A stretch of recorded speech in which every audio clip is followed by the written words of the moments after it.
சாமி அந்த அவதாரத்துல வந்தாரு, இந்த அவதாரமா வந்தாருன்னு சொல்றோம். அதனால நமக்கு என்ன பலன் சொல்லுங்க? ஒண்ணும் இல்ல. ஆனா மனுஷனா வந்து மனுஷனுக்காக மரிச்சாரு. சிலுவையில தொங்குனாரு, ரத்தத்த குடுத்தாரு, பாவங்கள போக்குனாரு. மனுஷனை ஏன் உண்டாக்கணும்னு சொல்லி மனுஷனை மீட்டு பரலோக ராஜ்யத்தையும் கொடுத்தாரு. இதை விட சத்தியம் வேற என்னங்க வேணும்? சாமியே மனுஷனா வந்து சாமி யாருன்னு சொல்லியிருக்காரு. அது மட்டும் இல்லாம அவரை பார்க்கவும் அவரோடு இருக்கவும் ஒரே வழி அவர் வாய் திறந்து சொன்ன வசனம் தானு அவருடைய உபதேசத்தையும் கொடுத்திருக்காரு. அதாவது மத்தேயு, மார்க்கு, லூக்கா, யோவான்.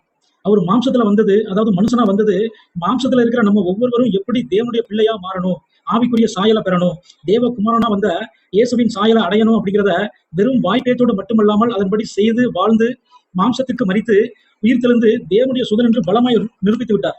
இதே போல நாமும் முடிவு பறிந்தும் அவருடைய வசனத்துல நிலைச்சிருந்து உலகத்தை ஜெயித்து மரணத்தை ஜெயமாக விழுங்கி அவர் வரும்போது மறுரூபமா மாறணும். இதற்காகவே மனுஷனா வந்து நமக்கு முன் மாதிரியா அச்சடையாளங்களை கொடுத்துட்டு போயிருக்காரு.